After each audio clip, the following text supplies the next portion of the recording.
Kemudian, apakah anak-anak atau remaja dapat terinfeksi COVID? Nah, ini perlu ketahui. Dalam penelitian menunjukkan bahwa anak-anak dan remaja memiliki risiko terinfeksi menularkan ke orang lain yang sama seperti kelompok usia lainnya. Itu berarti bisa kan?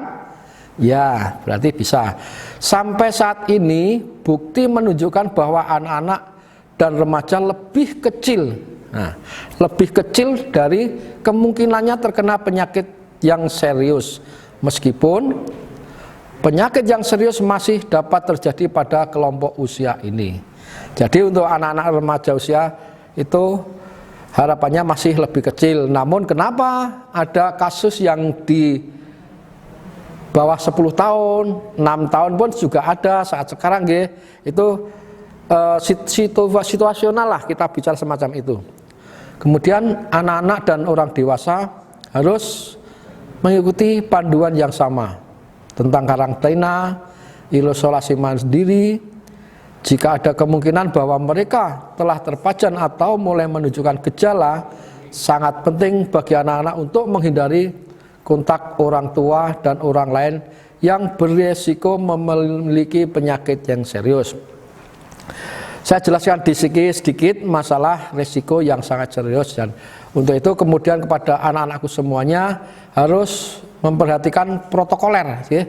Jadi panjenengan harus bisa mengartikan pentingnya protokoler, dalam arti ada 3 hal di sini.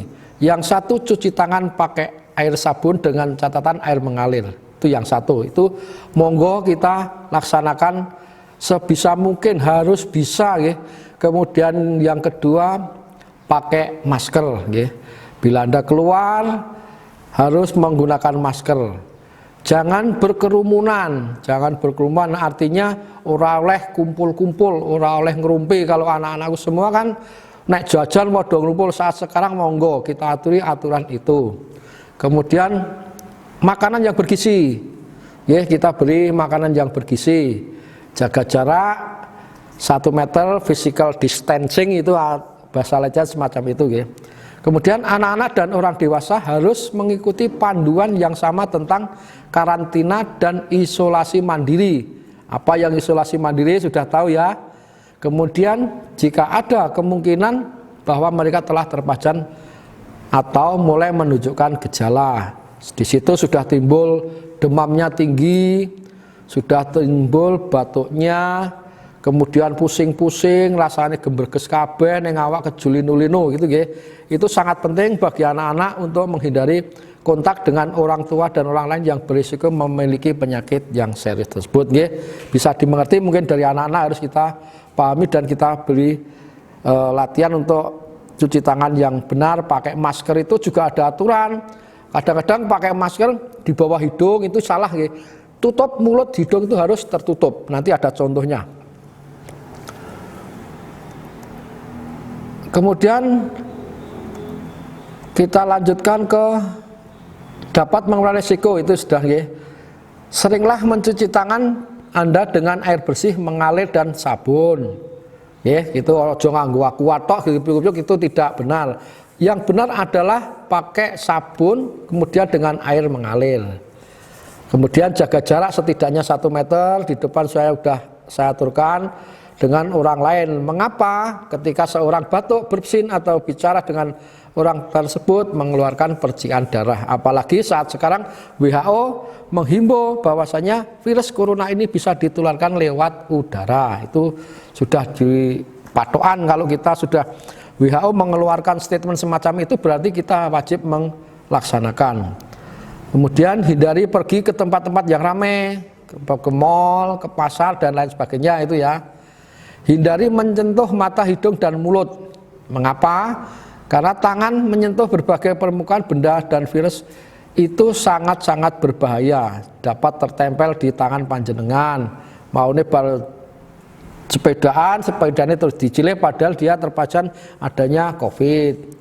Kemudian yang selanjutnya, pastikan Anda dan orang-orang di sekitar Anda menjalani etika batuk. Jadi nek batuk itu ya ditutupi, orang malah digebres-gebreske. Dan bersin dengan cara menutup mulut. cukup ditutup mulut atau lengan kita tutup dengan siku atau dengan sikut, itu dinaikkan bisa nggih.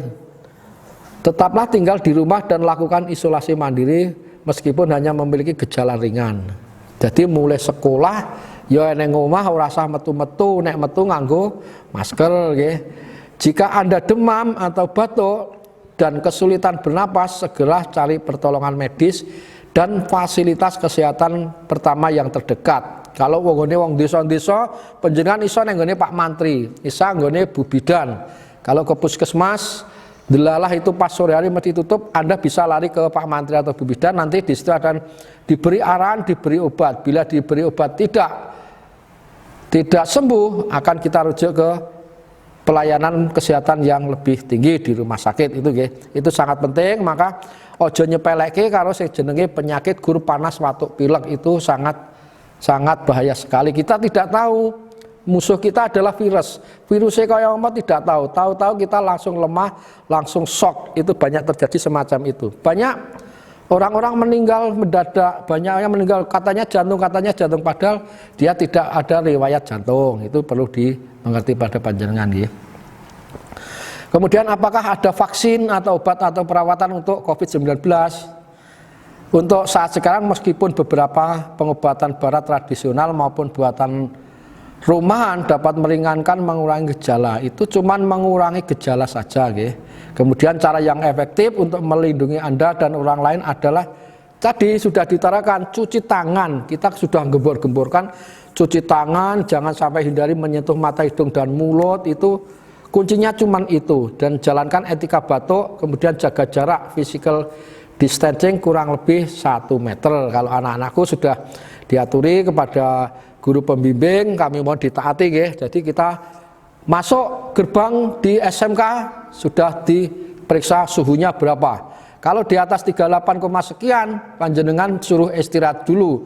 Kalau ditunggu sampai 15 menit tidak turun, maka Bapak dan Ibu guru menganjurkan ke puskesmas atau pelayanan kesehatan yang terdekat. Di situ setelah itu masuk, panjenengan cuci tangan, pakai masker, itu jalurnya semacam itu. Kemudian apakah ada rekomendasi dari atasan penggunaan masker medis dalam mencegah penularan COVID-19? Saat ini tidak ada, tidak cukup bukti untuk menyarankan atau mencegah penggunaan masker. Tetapi masker sangat penting, di sisi lain juga demikian. Karena klaster banyak sekarang itu adalah di sekolah, ya. Sekolah sudah ada. Kemudian saat sekarang di Wonogiri baru digegerkan adanya klaster ustadz, ya. Itu ada jamaah-jamaah berapa, termasuk di tempat saya itu kena dampaknya. Saya mengisolasi saat sekarang itu ada 5 kakak dalam satu RT, ya. Jadi sa RT ngopeni 5 kakak yang Giri Asri di tempat saya, di tetangga kita masih.